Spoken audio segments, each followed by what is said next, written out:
So if you can imagine this, there's a national scandal that breaks out. The House goes on to impeach a member of the executive branch. The Senate begins preparing to try the case. And then almost instantly, of course, you've got critics that are crying out, hey, the Senate can't be trusted, or hey, they'll protect members of their own party, or they'll side with the president, or they're just too political. If any of that sound familiar, well, these criticisms aren't new because they were shouted out loud back in 1788. And in Federalist number 66 here, Alexander Hamilton, is going to try to answer the critics. And he's going to try to do it directly and bluntly. And he's going to try to use a calm confidence basically of someone who's helped design that system. I'm Matt Haskell. I'm a high school history and civics teacher. And we're going through all 85 of the Federalist Papers one by one in order. And we're up to number 66. So let's go ahead and set the stage. So in my last episode, in Federalist 65, this one explained why the Senate tries impeachment. Well, now 66 is going to explain why that decision is the right one. And Hamilton lists four major objections that critics have raised. One is that the Senate will mix judicial and legislative power together, which blurs checks and balances. Two, the Senate will be biased because it confirms presidential appointees. Three, the Senate will be biased because it helps create treaties. And four, the states will lose their power if senators try impeachments. And each one of these accusations is rather serious. Each one could undermine trust in the Constitution. So Hamilton takes them on one at a time. So let's look at objection number one. The Senate is both judge and legislator. Critics argued that giving the Senate impeachment power, the power to try impeachments, mixes the two branches, legislative and judicial, and it violates the separation of powers.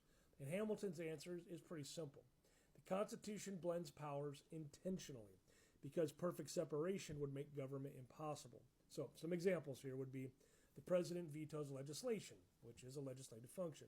The Senate confirms judges, executive influence on the judiciary.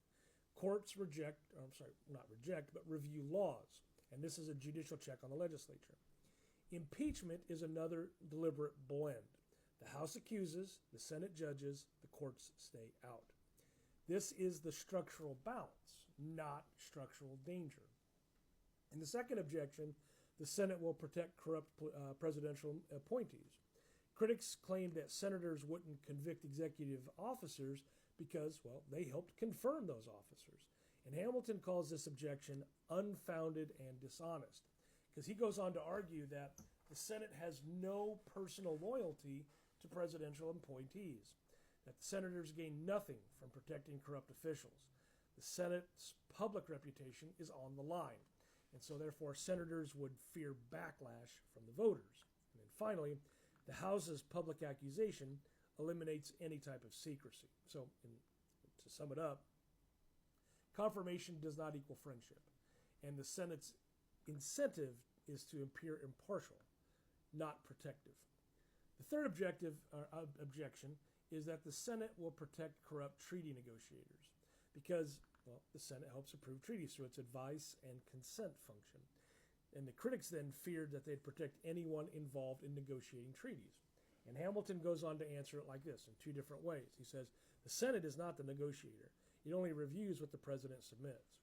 And two, if the treaty is corrupt, the Senate has every reason to expose the wrongdoing. That way it can protect its own reputation. So the Senate gains nothing. But actually what it does is it shields corruption.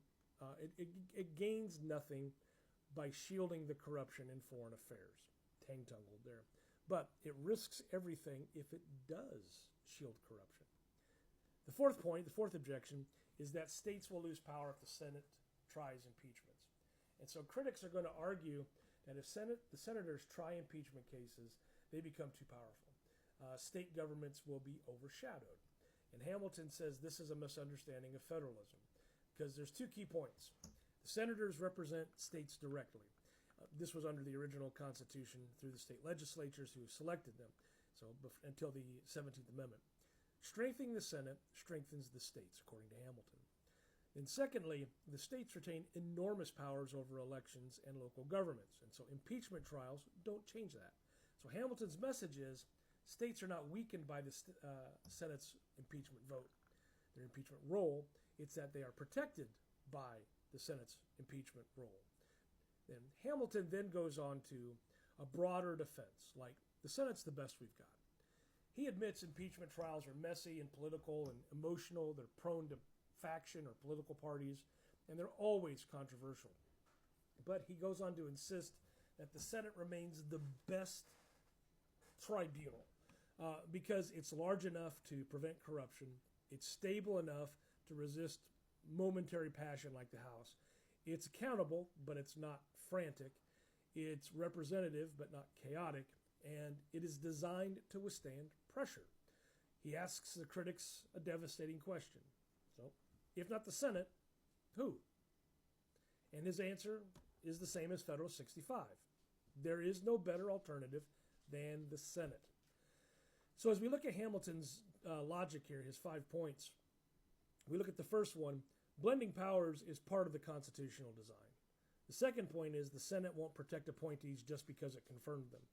Thirdly, the Senate won't protect treaty negotiators because it must safeguard its own dignity. Fourth, states do not lose power. The Senate goes on to reinforce federalism.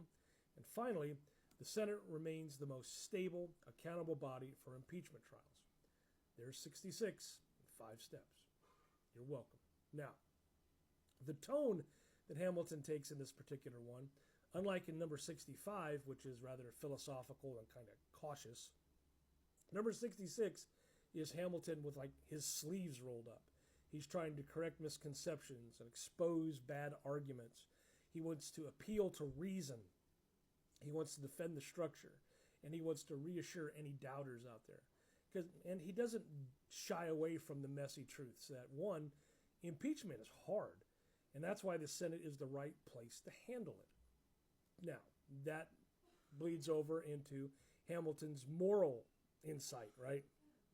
That a republic must trust some institution to judge its most dangerous cases.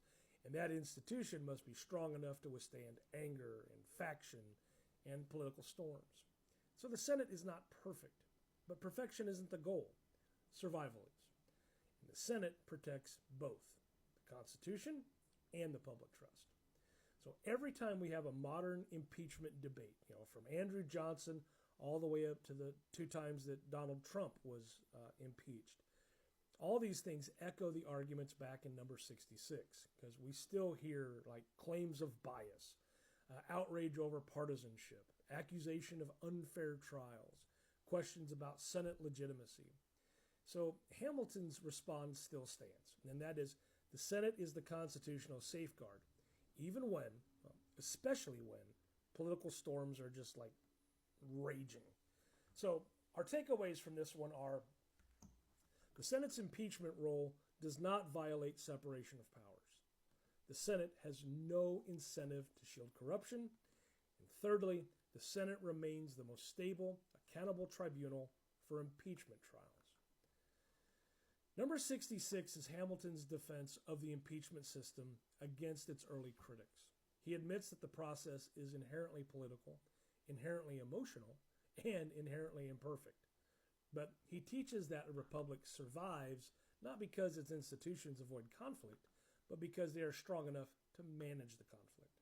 Impeachment requires a body wise enough to judge fairly and strong enough to stand firm. And that is the Senate's purpose. If this episode, number 66, helped you, understand impeachment powers more clearly, great. I hope you share it with someone that has an interest in this kind of stuff. And hang around. I'm going to tackle Federalist 67 tonight, probably get some writing done and jot down some notes because we're probably going to have a snow day tomorrow because we got out early today because of the snow. But anyway, 61 is where Hamilton is now going to start explaining the presidency and how important the executive branch is. Thanks for hanging around.